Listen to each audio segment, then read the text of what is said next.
But yes, okay, so we... Okay, you guys Okay, we're live. Do you need it bigger? No, I think this is great. Welcome everyone for a special edition of the Insider's Edge to Real Estate Investing. I'm here with Tanya Ragan. Hello! Management, yes, we're here in Dallas. Day of my life! We just came running in! That's right. So apologies, I know for those of you, we were scheduled a little 15 minutes early, but we've been busy. So yeah, first real of all, life here, real life. So Tanya and I had the pleasure of meeting at the CREI Summit. Mm-hmm. So, and this is a special edition that we're doing in collaboration with them. But we had the chance to meet there. We're going to talk a little bit about what that was about. Yes. But we spent the afternoon touring one of your most recent projects, development opportunities, showing me around town. So a lot to talk about. So Tanya, why don't for our audience, maybe just give them a little background on yourself and Wildcat Management. Okay. My name's Tanya Ragan. We're here in beautiful, I don't know if you can see behind us, beautiful downtown Dallas and this beautiful skyline behind us. And I am president, owner of a company called Wildcat Management. We are a real estate investment and development firm. For about the last decade, we have specialized in some adaptive reuse. I know you're in town to talk about adaptive reuse. We did a blitz today, did a tour of a adaptive reuse project called the Purse Building, just a few blocks from this. My background, I started out in fashion, then transitioned to oil and gas, where I learned title, learned working with cities, learned working and putting together parcels, and from there transitioned into real estate. And for about the last 15 years, have been working in real estate, and the last decade adaptive reuse, and now kind of transitioning into more of mixed use and some larger scale projects. So amazing. That's my background. Wonderful. Perfect. And maybe for the audience too, give a little background on CREI and as far as how you've been connected, because it was my first year attending in Desert Springs. Is it Palm Desert, right? Yes. Next to Palm Spring. But this was your second year. Maybe talk a little bit about the community, because it might be something that the audience might want to join for next year as well. Yeah, so this is my second year attending the CREI Summit and how the two of us met, as you mentioned. And, you know, how I got involved was in around 2019, you know, just prior to the pandemic. You know, I was sort of going through a transition in my company where I had some success downtown Dallas, been very involved in some highly public transitional type projects. Those were very social media driven locally, but I was becoming a little frustrated or trying to figure out how to get some more exposure on some of the things I was involved with. And you know, sort of started leaning in a little bit more with my personal story, my personal narrative, you know, the business side of Tanya versus maybe more of the personality side of Tanya. And as a result of leaning in more into that, coming out of the pandemic, I started becoming more engaged and getting more involved with the retweet and some of the digital community within the commercial real estate space. And ultimately, that is how I got connected with CREI Summit. I was on a couple of their lists from the social media activity and attended their summit last year, saw a lot of value in it, and returned again this year. And that's how the two of us met, and here we are! That's what it's all about, is taking some of these interactions, you know, off, you know, social media and in person. And so obviously we're at a conference there, and this prompted, you know, the visit. And as you mentioned, I was speaking at the BizNow conference this morning on adaptive reuse. But, you know, brand and the way that you position your assets is definitely not typical, I would say, from kind of maybe certain owners who might fly a little bit more below the radar. So maybe talk a little bit about your brand and how you look to position your assets to get exposure out in the market. Well, I would say that my brand and a lot of our digital content tends to have a little bit more of a fashion type style. And that bleeds over even into my personal style, whether it's how I dress. I wear a lot of suits. I wear a lot of bright colors. I have a big personality. You know, our branding colors are red and yellow. If you walk into my projects, a lot of them are very bold. You know, when we toured the Purse building, you saw a lot of red and yellow. You saw a mixture of, you know, historic floors, bricks and beams, but you also saw abstract red and yellow, kind of a combination of modern, new meets old. And, you know, I think for myself personally, you know, back when I was sort of going through a evolution, if you will, of Wildcat management and myself personally, you know, I recognized for myself being a relatively small business owner, you know, I consider myself a local developer. You know, coming out of the pandemic, there's not many of us. I'm the only woman in my space. There's very few, if any of us, small local style developers still in downtown Dallas. You know, even the mid-sized really are being replaced by a lot of institutional and international, national investment coming into our space. And when I really started to evaluate trying to compete with that style of marketing just isn't feasible because one, you know, from a financial, but two, it really doesn't represent who we are. Right. So when we sort of took it a new direction, more in line with my personal development philosophy, whether it's community, whether it's local, whether it's the fashion, and sort of embraced that side of it, even though it is very different than maybe the typical real estate, it allowed me to stand out more. And whether you like it, whether you don't like it, it's still professional, but it stands out because it's different. Yeah, no, for sure. It definitely, you notice the building, you know, the marketing pieces, it's bright, the approach, you're getting the word out there. But at the same time, I think you are also, I know you take the history of the Purse building and kind of researching the ownership, and here's an opportunity for a building that has sat vacant for many decades to really do the work to position it for the future, whether that's going to be a conversion to a boutique hotel, or we even talked about how spectacular the views are and ceiling heights, and maybe it could be a residential conversion. So I think it's that mix of thinking about a property for the future and doing it in a way that stands out, but also at the same time embracing the history.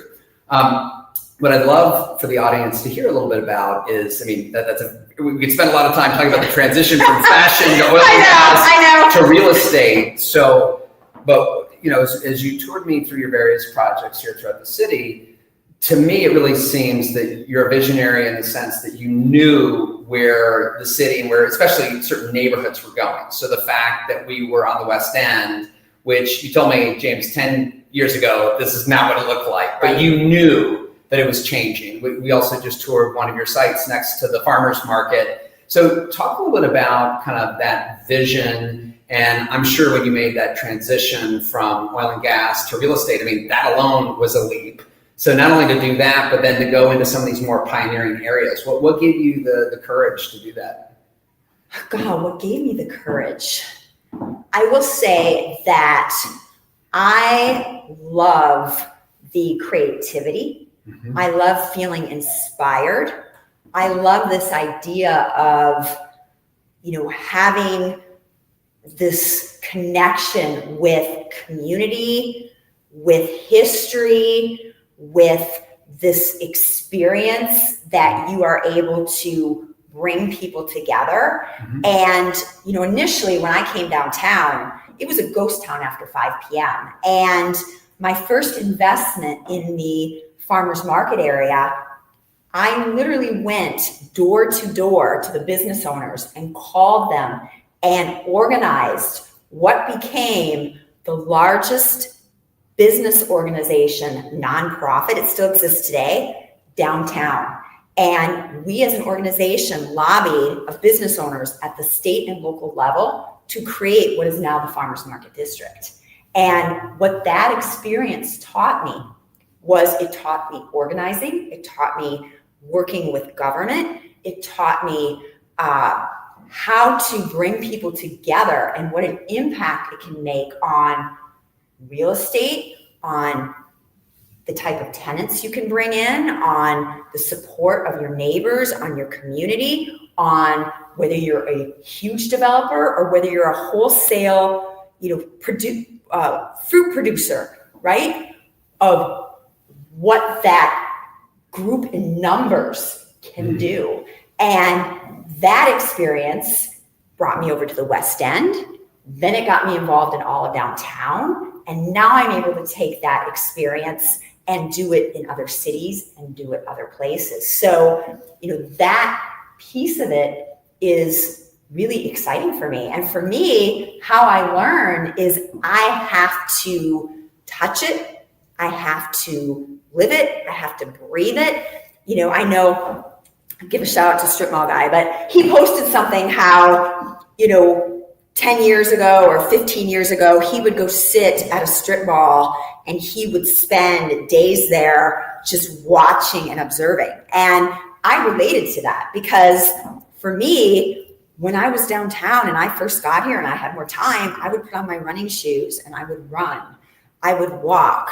I would go to the restaurants. I would just throw myself into it to understand. And even today, I have a policy that I will not invest in an area or in something I don't understand. So if I don't live there, I need to spend time there.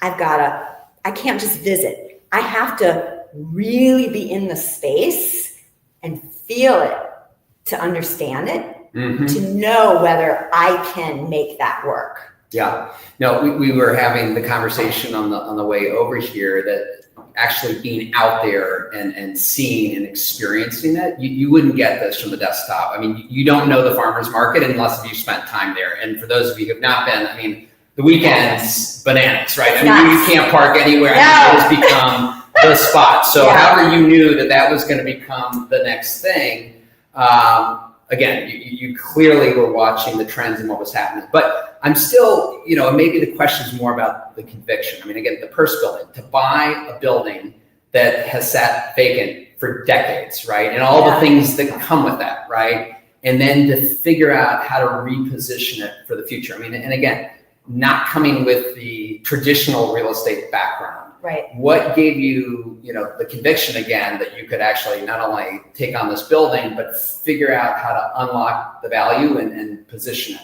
for redevelopment? Well, I can tell you, about the time that I purchased the Purse building was when I was sort of phasing out of the farmer's market. I had sort of built that to the point that the market was privatized. I owned real estate over there. The organization was continuing on differently, and I was bored. And I was looking for a new opportunity that I could have the same type of impact. And I learned of this opportunity of this building that had been sitting there for 30 plus years. It was boarded up. I came to the neighborhood. I walked around. The stuff around me kind of looked also a little depressed. But then I'm looking around, I'm looking at the bones, and I'm taking a look at some of the businesses that are still in the area that have been here a long time, like YO that we went to, whose business is actually the best. Amazing steakhouse. Yes, the best it's been in 30 some years. His business is doing well. And, I started looking around and I thought, there's a lot of local people here. It's right on the edge of our downtown. It's near the interstate. I started looking, this is planned for the county. This is planned, here. Look, there's 4 million visitors that come right across the street from us. And I started looking at what was planned at Elm Street. And I thought, this is such a diamond and such a hidden opportunity. And I think what's really held people back is the unknown.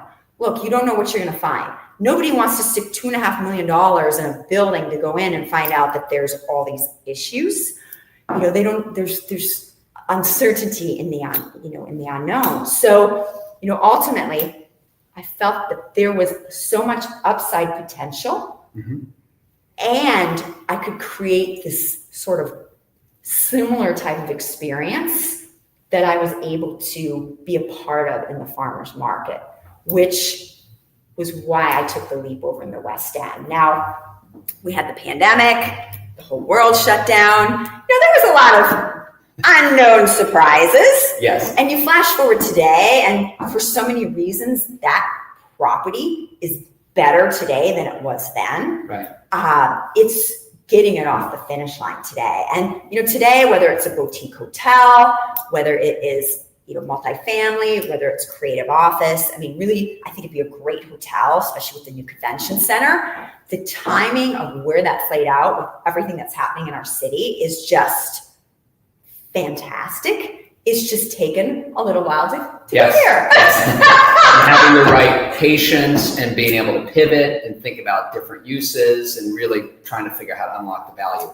Tanya, talk a little bit about building Wildcat and the company and not just the people, but also raising the money to go out and do these projects. We talked about having the right kind of investors, and a lot of this is also your own personal net worth that you're putting into these investments. Yeah. And these are not just in a year or two turn around, reposition. Some of these investments require kind of a longer term horizon. So how did you build the company to basically manage and position these assets, and then maybe talk about some of the investors who you've worked with along the way? Well, I will tell you, everyone likes to talk about their home run deal or the great deal that just knocked it out of the park. Real estate, it really is a long game. Mm-hmm. And, we found that earlier when we were having the conversation about the pandemic of, sort of the slate being wiped clean and what a wonderful opportunity it is for new people in this industry. But in the same respect, you had to have the capital to be able to get to this point. Mm-hmm. That was important, because otherwise you could lose your rear end.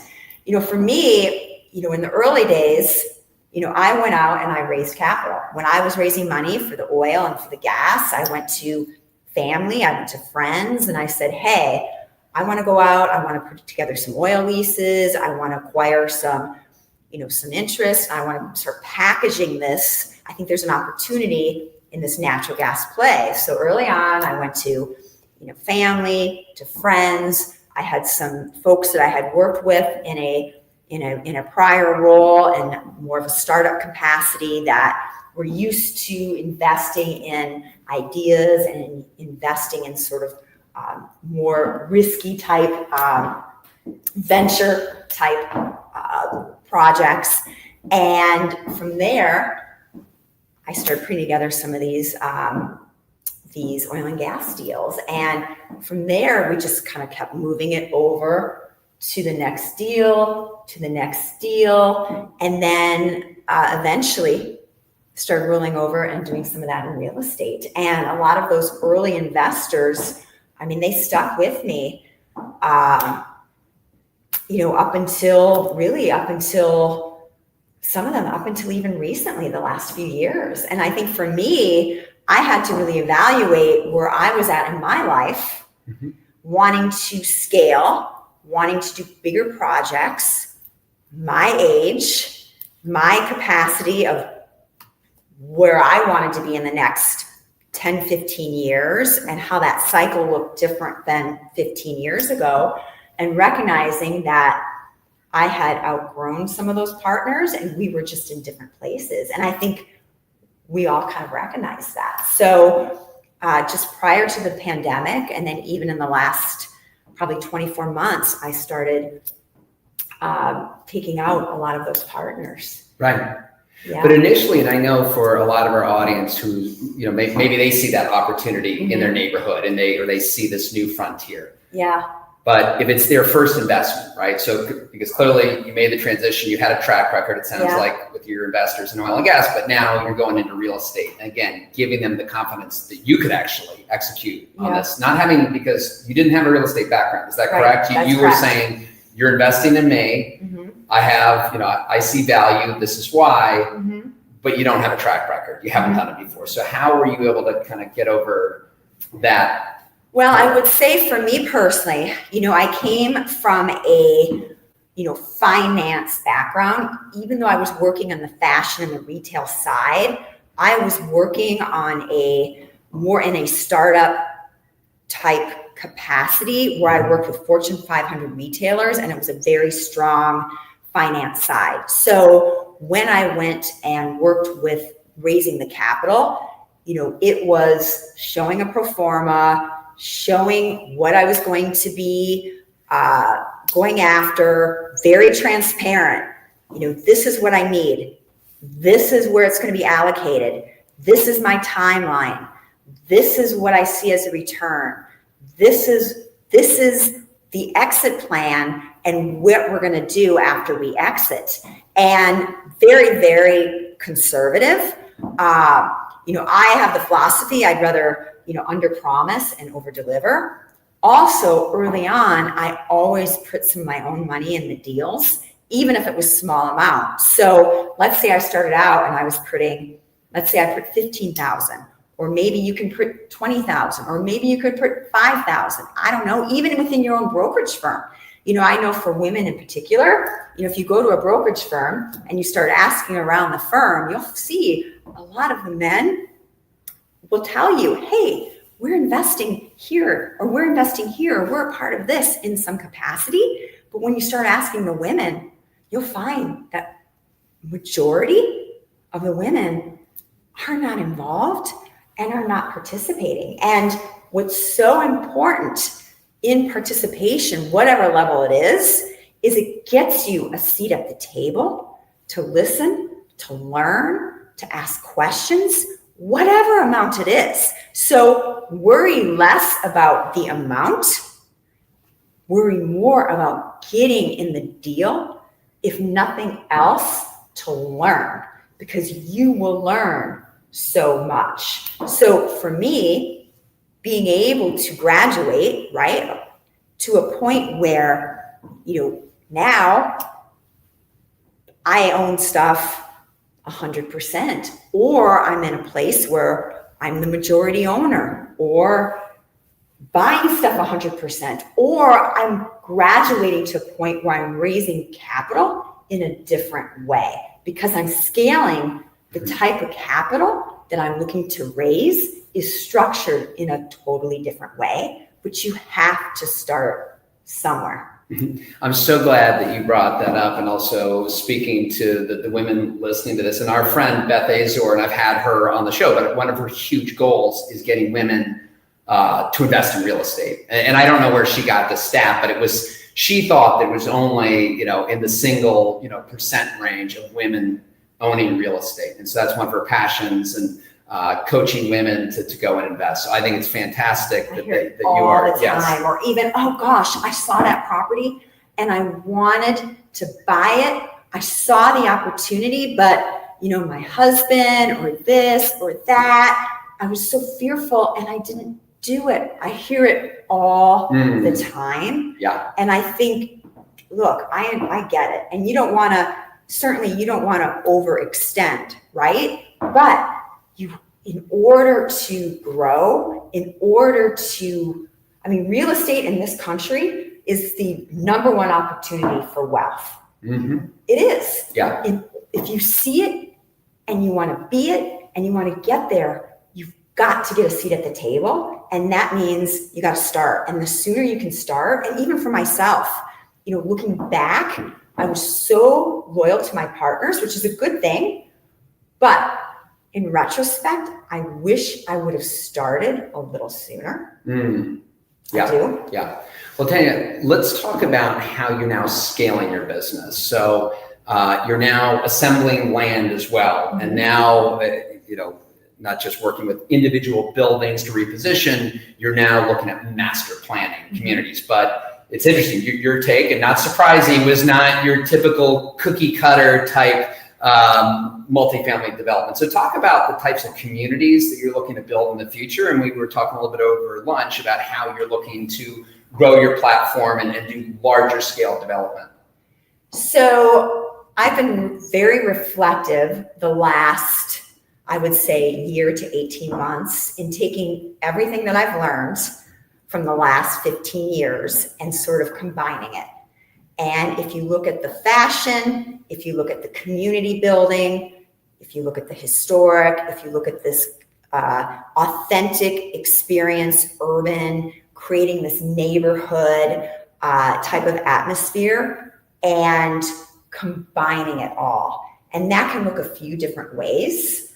One of those ways is the project that I mentioned in Mansfield, which is creating this district that is attached to a trail, it's attached to a park, it's got a adjacent dog park, it connects to the old historic downtown, and it really has this community feel where a higher density allows neighbors to exercise, take their dog, move within the community, but still have all the conveniences of being right downtown with a high level of amenities. So it sort of takes everything and combines it. So, I'm taking sort of everything I've learned and bringing it together.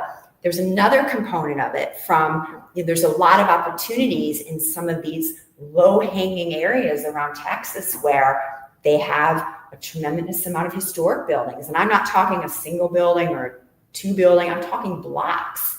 Same thing. You come in and you're able to create a bigger experience, whether that's through the retail, whether that's through the living. That's hard to do in a downtown environment like Dallas because we've gotten so big. It's another playing field. It's not the same as it was, 15 years ago. But going into some of these other areas that fit very specific criteria, they're 25 miles from a major, relatively large city. They have easy access to interstate. They have a growing housing population. They have schools or a certain level of income. And that could be a town of 2,500 people. It could be a town of 20,000 people. But that growth is there, and you see that data to support it. There's an opportunity to go in those areas and really make a mark and create something bigger that you can't do with a single large building. How wonderful that is. You cannot have that same type of impact at the scale that I would like to do. No, I love the idea of every project you do, you're building on your experience, and now you're just taking it on a larger stage.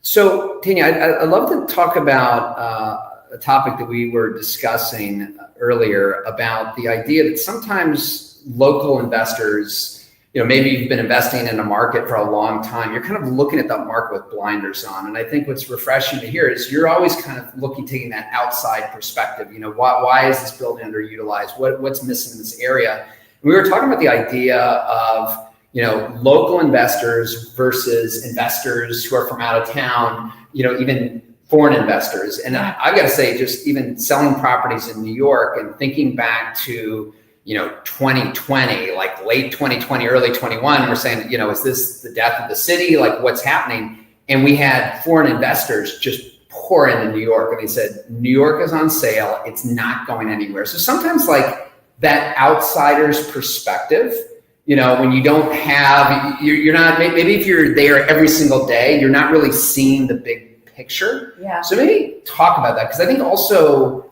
what you're doing from a marketing standpoint is you're not just focused on, the local, investors here. I mean, you really want to take your projects and you want to put them on a national, if not a global stage. Yes. Well, and I recognize with where I'm going and the projects that I'm doing, that capital and quite frankly, the groups involved with those projects entering our market, they are not local. Even with Mansfield, some of the preliminary conversations I've had even over there, they're groups that are wanting to enter that market with that supply. So I had to really retrain myself. And I will say, I have this philosophy in my head that I consider myself the ultimate underdog. Okay. And I've always considered myself an outsider. And I don't know why that is. You know, I went to a small Christian school. I graduated with 6 people. I went off to college and I felt like I was a duck surrounded by swans. Then I went to New York. Now I'm in Dallas for 15 years. You know, I don't know if it's like doesn't belong syndrome. I'm very confident, so it's not insecurity. You think so differently. You know, so I'm just wired of, you know, I really tried to program my brain of, okay, sort of isolate. How do I look at this from my user perspective? How do I look at this from the consumer? If I'm walking to the Purse building or to this property or to this project, what is my experience? What do I see? What do I feel? You know, in the case of, you know, how we're currently marketing, I recognized that organically there was, beyond what you read in the newspaper, you know, whether it's Y'all Street, with the financial groups moving to Dallas and to Texas, with the growth of our city, the jobs, the economy, the convention center. I mean, we could be here for an hour talking about it. Beyond all that, organically, I recognized that 90% of our inquiries or interest within Wildcat Management was coming from outside Dallas. And when I felt that and I saw that, I thought to myself, that's a problem, because that means that we need to get ahead of it. We're behind. So we shifted and we started marketing, even changing our language, our verbiage. You know, I've tried to retrain even my staff. It's hard because when you are here and you're from Dallas and all the vocabulary we use locally, even trying to teach everybody to talk and use words and get more kindergarten, if you will, in a way that is easier to understand, because who we are marketing to is different. And, you know, that's been a big education for me and for all of us, you know, especially the last several months. And, you know, recognizing that we have to adapt with it or I'll get left behind. Because look, who am I competing with? I'm just a little fish in a big pond, and I survived to this point, last woman standing. I plan to survive a lot longer and continue to grow and scale. So I have to adapt with what I feel and what I see. Yeah. Whether you call it the underdog or the outsider's perspective, you know, there's definitely always a status quo of how things are typically done or the way a building is meant to be. And so, you know, for the first building, that was office. I mean, that was, you know, what kind of the easiest path, and things really changed, right? You know, post-COVID. But to your point, I mean, yes, the hotel, there's clearly demand for hotel and for F&B there. But, you know, coming from New York and taking a look at this, I said, you know, what about luxury condos, right? And it was so interesting that you had another developer tour the property who said the exact same thing. And that product does not exist here, right? But when you walk in and you see, I mean, I think at least 12-foot high, probably 14-foot high ceilings. And 15 on the 6th floor. Potentially windows on all sides overlooking a park, you know, a historic park. Yeah. You know, that's the kind of product. I said, if you took this building and dropped it in the West Village, I mean, this building is worth, you know, probably close to $100 million. I mean, so it's, those are the kind of things, but maybe that's not proven out yet. Is the operative word. So I think, I know this conversation is going to be super inspiring for those out there who have a vision, you know, because again, you didn't come from a real estate background. You kind of had to figure this out along the way, but maybe that was also some of your strength, is to come to these situations with a fresh perspective and then have to figure it out, right? And look, I mean, it's not easy because, you know, I moved a building brick by brick, a mile that had not been done before. You know, we're marketing in an unconventional way. Now we're trying to sell a building that was previous office, and even in how we're trying to, whether it's market or shift the focus, the systems are so archaic with real estate that the systems are not set up in a way to adapt with a new direction. So we are having to work within our limitations all around. That's not easy. So, one thing that I encourage for whether it's, brokers, developers, real estate folks, whatever capacity you're in, is really to encourage to, push yourself to get out of your environment and out of that comfort zone. We talked earlier, whether it's, we went to the CREI Summit, I've been to some other conferences, still staying within my commercial real estate space, but just being in another environment and being exposed to other things in that space really helps open up those ideas, because when you continue to be in your own environment, it's almost like you get group think. Yeah, no, it's to me, that's Stephen Covey's, second quadrant thinking. So I think a lot of people, the way they run their business, it's just, they have a certain way of doing things, and it's just, okay, the answer is just work harder, right? Whereas kind of taking a little step back and say, hey, how can I approach this situation differently? And that could apply to how you're going to reposition a building. It could be on how you're going to market a building. Yeah. And so we talk about how we go out and market a property today.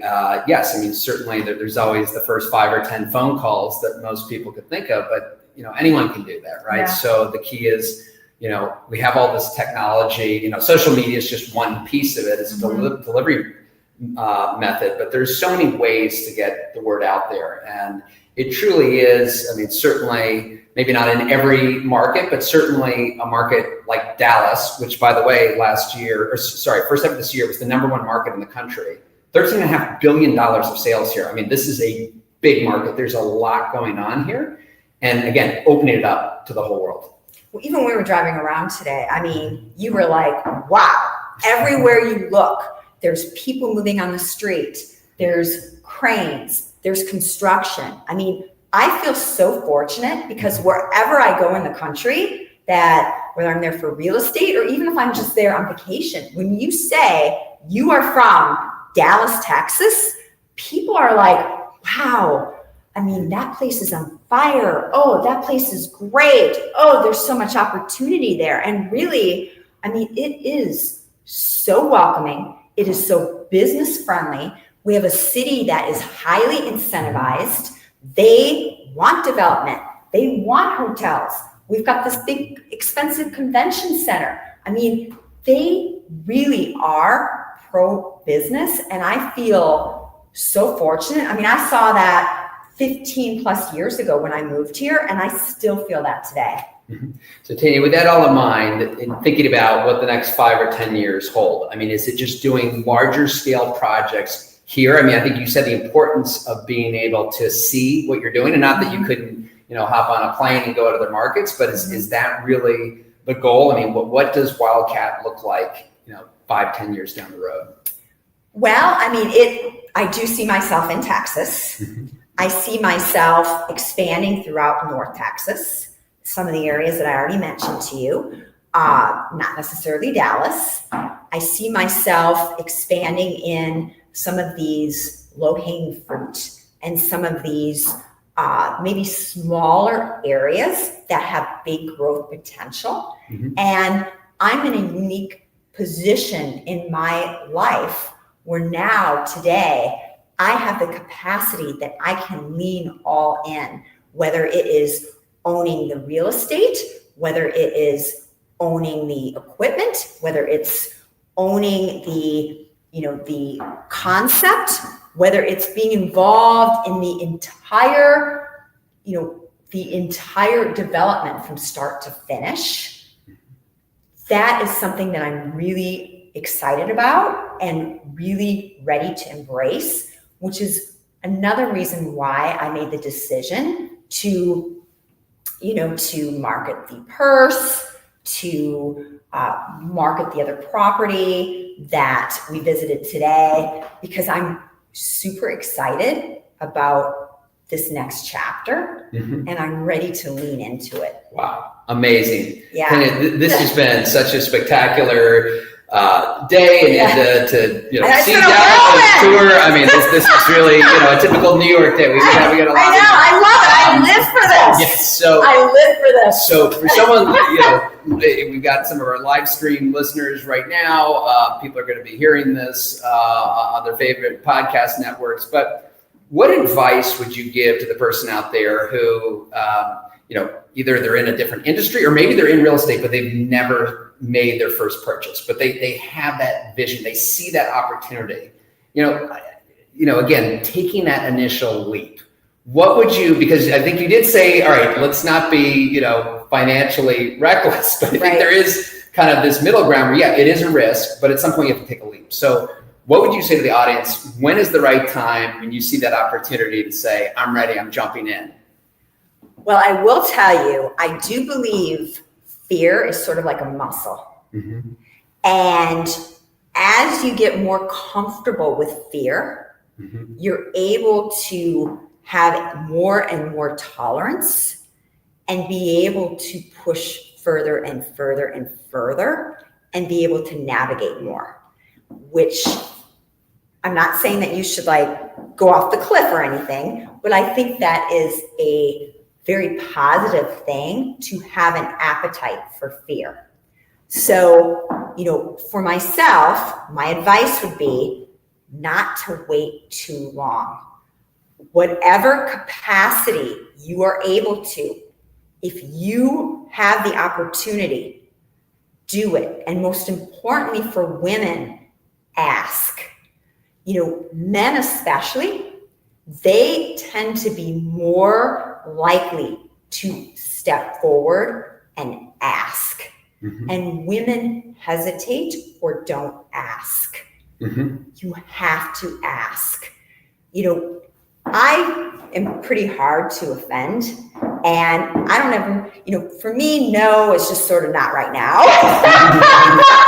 Not today, maybe tomorrow. So you have to ask. If not right now, think of me in the future. Hey, if this is an opportunity, I want you to know that I would be interested. If not right now, at some point in the future, keep me in mind. Whatever capacity that is, I would like the opportunity. You have to ask, and don't wait. Do it as soon as possible, because it'll get you at the table. You'll get more familiar. You'll build more of a tolerance for it. I think that is, that's a super big piece of it. I think for myself, I almost worry sometimes that I don't have enough fear. I've gotten so used to it. Right.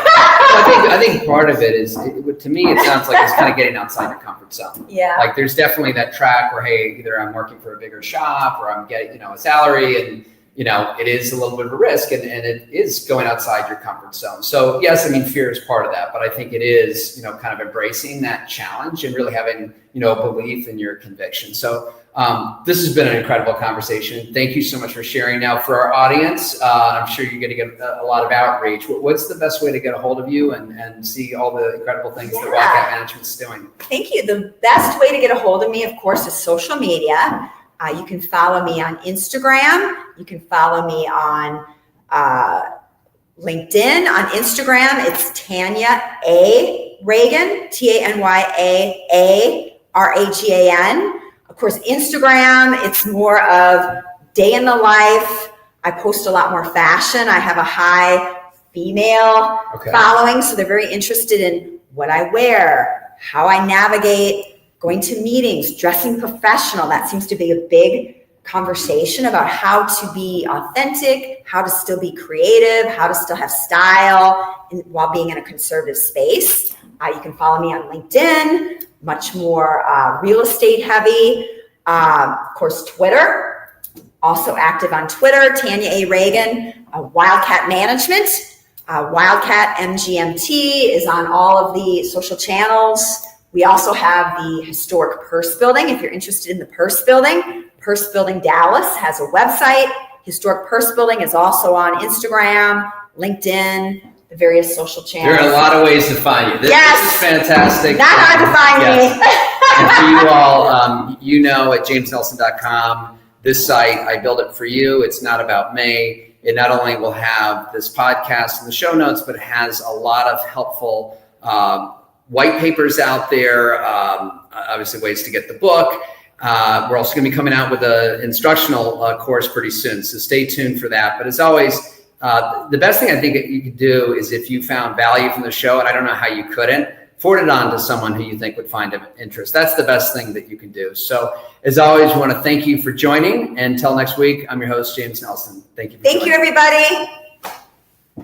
And that's a wrap. We'll go ahead and hopefully